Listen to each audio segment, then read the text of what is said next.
అందరికీ నమస్తే. సో పొద్దున్న నుంచి తిరుపతి ప్రసాదం గురించి నేను మాట్లాడిన వీడియో, నేను మాట్లాడిన మాటలు చాలా మందికి తప్పుగా అనిపిస్తున్నాయి. సో ఎక్స్ప్లెనేషన్ ఇచ్చే ముందే ఆ మాటలకు ఎవరన్నా హట్ అయి ఉంటే డెఫినెట్ గా సారీ చెప్తున్నాను. అండ్ నన్ను రెగ్యులర్ గా ఫాలో అయ్యేటోళ్లకు నాకు వెంకటేశ్వర స్వామి ఎంత ఇష్టమో తెలుసు. యూట్యూబ్ లో, ఇన్స్టాగ్రామ్ లో 3 నెలలు 4 నెలల సంధి శనివారాల వ్రతాల గురించి, వాటి డీటెయిల్స్ గురించి నేను చెప్తానే ఉన్నా. అవేవి దేని గురించి ఎవరు మాట్లాడుకోలేరు. అన్ఫార్చునేట్లీ దీని గురించి మాట్లాడిండ్రు. ఏదైనా సరే తప్పు జరిగింది నా సైడ్ నుంచి. నా మాటలు తప్పుగా ఉన్నాయి తప్పితే నా ఇంటెన్షన్ అది కాదు. మేము రిచ్ అని అన్నది 10,000 L1 క్యూ లైన్ లో నిలబడ్డప్పుడు, పొద్దున ప్రసాదం తీసుకునేటప్పుడు కాస్ట్లీ లైన్ లో నిలబడ్డమని ఆ ఉద్దేశంతో అన్నాను. ఏం జరిగినా సరే ఇప్పుడు నేను ఏది ఇచ్చినా మీకు ఎక్స్ప్లెనేషన్ లాగానే అనిపిస్తుంది తప్పితే నేను తప్పు ఒప్పుకున్నట్టు మీకు అనిపించదు. అందుకోసం నేను దాని గురించి ఎక్స్ప్లెనేషన్ కూడా ఇస్తలేను. తప్పైతే నా సైడ్ నుంచి జరిగింది అండ్ నా తమ్ముడు సోను తరపున నుంచి కూడా జరిగింది.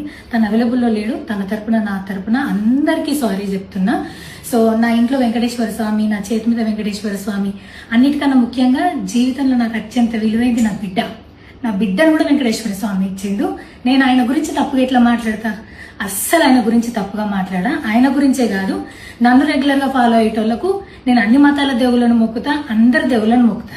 అందులో వెంకటేశ్వర స్వామి నా జీవితాన్ని మార్చిండు. ఈ రోజు నేను అనుభవించే ఏది కూడా ఆయన దయలేకపోతే కాదు. అట్లాంటిది ఆయన గురించి నేను ఎందుకు మాట్లాడతా?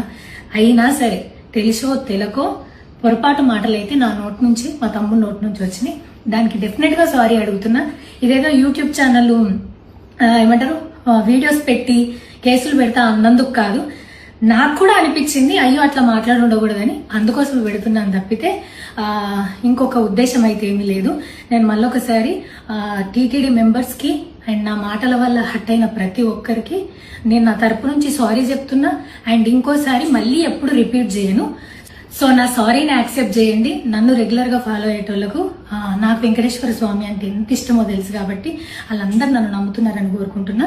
మళ్ళొకసారి ఎక్స్ప్లెనేషన్ కాదు, సారీ చెప్పినంత మాత్రాన తప్పు ఒప్పైపోతుందని కూడా కాదు. బట్ నేను చేయగలిగింది ఇది ఒక్కటే కాబట్టి మళ్ళొకసారి అందరికీ సారీ. అండ్ డెఫినెట్ గా ఐ ప్రామిస్ ఇంకోసారి ఇది రిపీట్ అవ్వదు. Thank you.